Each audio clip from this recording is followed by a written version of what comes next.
বর্ষাকালের মেঘলা করা ঝাপসা নিঝুম সন্ধ্যাকাল। ঝিল্লি ডাকা পথটি দিয়ে যাচ্ছে বাড়ি মানিকলাল। ধোঁয়াট ভরা জমাট আধার, নিষ্কালো ইস চারধারে। চলছে মানিক অন্ধকারে, ভয়ের নাহি ধার ধারে। হঠাৎ পায়ে কামড়ালো কি? কেউটে না হয় গোখরো সাপ। বাপরে বলে প্রাণীর ভয়ে লাগায় তেড়ে একটি লাফ। চক্ষে দেখে সর্ষে কুসুম, ঝিমঝিমিয়ে উঠল শির। হায় রে, বুঝি প্রাণটা গেল। এই না ভেবে চক্ষু স্থির। চলতে গিয়ে টলতে শুরু। হায় রে, এ কি সর্বনাশ! সামনে যেন জম দাঁড়ালো, মৃত্যু ভয়ে লাগায় ত্রাস। দাওয়া এসে খানিক শেষে পড়ল শুয়ে থপ করে। কামড়েছে সাপ, গেল গেল। চক্ষু মুদে রব করে। ঠান্দি কাঁদিন ডুকরে উঠে। ওরে আমার মানিক রে, এই বয়সেই পড়লি জোরে, বাঁচলি না রে খানিক রে। বাপ মা কেঁদে কুমড়ো গড়ান।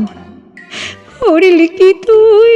হায় রে হায়, কোলের মানিক, বুক জোড়া ধন, হায় রে ফিরে, হায় রে হায়।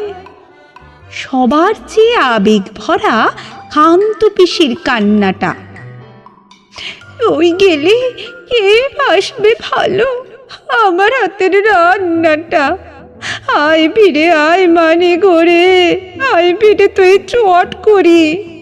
অনেক করে রেঁধেছি আজ কুমড়ো ঢোকার চচ্চড়ি। কান্না লাগায় আন্নাকালী, পান্নালালের গিন্নি গো।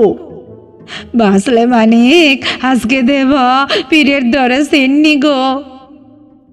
আসলো তখন বৈদ্য মামা, দেখলো সবই ঠিক করে। পায়ের ক্ষত লক্ষ্য করে উঠল হেসে ঠিক করে। বললে, কোথায় সাপের কামড়? আচ্ছা বোকা মানিকটা, এই দেখো না, আটকে আছে শিমুল কাঁটা খানিকটা।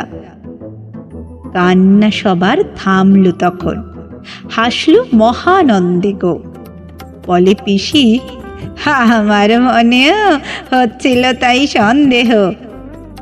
আন্নাকালী হাসলো তখন, সামলে নিয়ে কান্নাটা। বললে, তবে যাই গো, এখন সারতে হবে রান্নাটা। ঠান্দি বলেন, ঠিক বলেছ, ভয়ে পায়ে নাই আমরা তো। মানিক বলে চক্ষু খুলে, কিন্তু যদি কামড়াতো